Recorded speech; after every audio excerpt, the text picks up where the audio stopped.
All right, let's get straight to it. We need to talk about the single most insidious flaw in trader psychology. It's a silent drain on your portfolio, this invisible force that completely warps your decision making, and yeah, it costs you money every single day. Today, we're going to dissect it, expose it, and show you exactly how to stop it. So let me just ask you this straight up. Why do you cling to losing positions, for way longer than you know you should? And on the flip side, why do you cut your winners short? If you're a serious operator, you know this feeling. It's that friction, that hesitation, that gut-wrenching difficulty of selling something you own, even when your own rules are screaming at you to get out. Okay, let's dive into the nuts and bolts of this. This is not a failure of your discipline. It's not about a lack of willpower. This is it's a well-documented bug in your mental hardware. And the good news is, once you understand how this bug operates, you can build a system to bypass it completely. Here's the core problem, plain and simple. Your brain is hardwired to irrationally overvalue anything you take ownership of. I mean, the simple act of having an asset, a stock, a position, you name it, it fundamentally changes how you see its worth. This right here is the root cause of holding losers for way too long and selling winners far, far too early. This glitch, it has a name. And by defining it, we move it out of the realm of some personal weakness and into the category of a known, solvable engineering problem. We're going to name this enemy so we can finally defeat it. And that name is the endowment effect. So the mere fact of ownership distorts your perception of value. It's got nothing to do with logic. It's not about the fair market value. The second a position is in your portfolio, your brain slaps an emotional premium on it that has absolutely no basis in reality. You become averse to selling it, even when it is the absolute correct strategic move. And look, this isn't some vague feeling. It's a measurable, quantifiable inefficiency. Classic research by Nobel laureate Daniel Kahneman proved this. They asked people the max price they'd pay to get an item, their willingness to pay. Then they asked owners of the same item the minimum they'd accept to sell it. The results? They were staggering. On average, owners demanded twice as much to sell. Just think about that. You are potentially creating a 50% value gap out of thin air for no other reason than you own something. So, why does this happen? Why do our brains work this way? Well, it's not a surface-level issue. This bias is driven by these really powerful subconscious psychological forces that are deeply embedded in our evolutionary programming. It really boils down to three core drivers. First, you've got loss aversion. The pain of taking a loss is psychologically twice as powerful as the pleasure of an equal gain. So when you go to sell, you're making that loss real, and your brain fights tooth and nail to avoid that pain. Second, psychological ownership. That position is no longer just a line on a screen. It's become part of you. It's tangled up with your self-identity.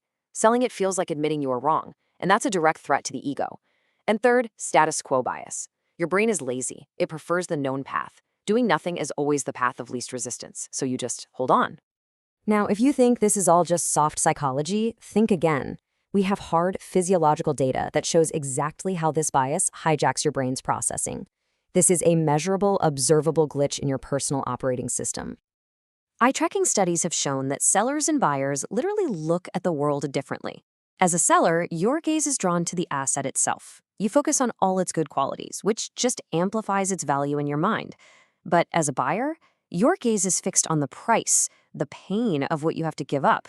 You are physically processing biased information, which makes a truly rational decision almost impossible. So how do we know when someone is actually fighting back against this bias? Their pupils give them away. Pupil dilation is a direct signal of cognitive load, of real mental effort. When a trader successfully overrides their instinct, their emotional attachment, and makes a rational decision, their pupils widen. It is the physiological sign of a battle being won against your own flawed instincts. This quote just nails it. A rational transaction, a good deal. It only happens when both people can overcome their innate biases. They have to shift their attention to what they stand to gain, not what they're afraid to lose. And they have to exert that mental energy, that pupil dilation, to execute. Emotion and biology are completely intertwined, and you have to win that fight.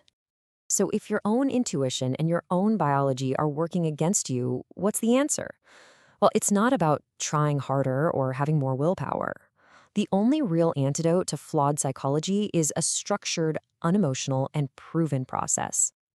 Let me be crystal clear about this. Once you own a position, your intuition is compromised. It is no longer a reliable guide. Your gut feeling is now contaminated by the endowment effect. You cannot trust your feelings. You absolutely must trust your system. This is the STOA framework. It's an operating architecture specifically designed to override this bias. Step 1.